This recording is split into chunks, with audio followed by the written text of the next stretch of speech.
ஓம் சாந்தி. 16/12/2023 முரளியினுடைய கேள்வி பதில்கள். முதல் கேள்வி, மாற்றாந்தாய் குழந்தை யார்? யாரு? யார் பகவானின் வழிப்படி நடக்கவில்லை எனில் அவர்கள் மாற்றாந்தாய் குழந்தைகள் ஆவார்கள். யார் பகவானின் வழிப்படி நடக்கவில்லை என்றால் அவர்கள்தான் மாற்றாந்தாய் குழந்தைகள் ஆவார்கள்.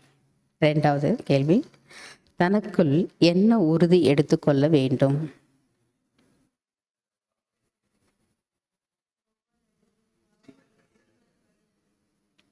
ஒவ்வொரு அடியிலும் நான் பாபாவின் வழிப்படி நடப்பேன் என்று தனக்குள் உறுதி எடுத்துக்கொள்ள வேண்டும்.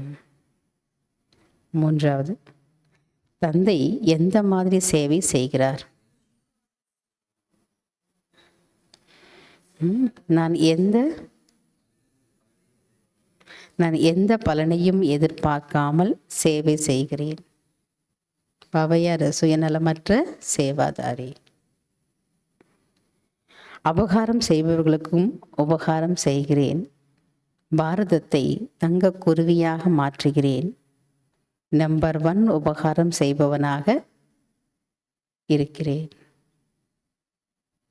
நான்காவது கேள்வி, கர்ம யோகி யார்? நிரந்தர யோகி யார்?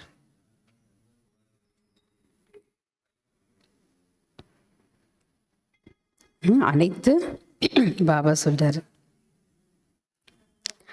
யார் அனைத்து புகார்களின் ஃபைல்ஸை முடித்துவிட்டு அதாவது சிறந்தவராக ஆகக்கூடியவர்கள்தான் கர்ம யோகி. ஒவ்வொரு நேரமும் செய்விக்கக்கூடிய தந்தையின் நினைவு இருந்தது என்றால் நிரந்தர யோகி ஆவார்கள். fill in the blanks. தந்தை கிடைத்திருக்கிறார் என்றால் டேஷ் செய்து டேஷ் அடைய வேண்டும். தந்தை கிடைத்திருக்கிறார் என்றால் முழு முயற்சி செய்து ஆஸ்தி அடைய வேண்டும். இரண்டாவது, யார் ஸ்ரீமதப்படி நடக்கவில்லையோ அவர்களை டேஷ் நடப்பவர்கள் என்று கூறலாம். யார் ஸ்ரீமதப்படி நடக்கவில்லையோ அவர்களை அசுர வழிப்படி நடப்பவர்கள் என்று கூறலாம். மூன்றாவது, ஞானம்தான் டேஷுக்கான வழியாகும்.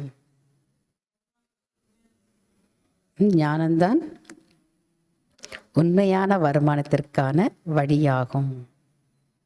நான்காவது, யாருக்கு புரிய வைக்க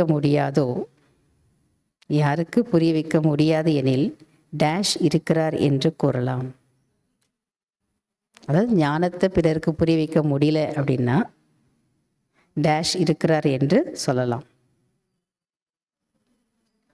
யாருக்கு புரிய வைக்க முடியவில்லை என்றால் ராவணின் வசத்தில் இருக்கிறார் என்று சொல்லலாம்.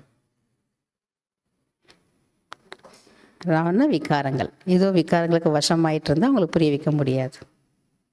அஞ்சாவது, சகவாசம் சரியாக இல்லை என்றால் அப்பொழுது டேஷ் ஏற்படுகிறது. சகவாசம் சரியாக இல்லை என்றால் அப்பொழுது முன்னேற்றத்தில் தடை ஏற்படுகிறது. अच्छा, Om Shanti. Thank you Baba.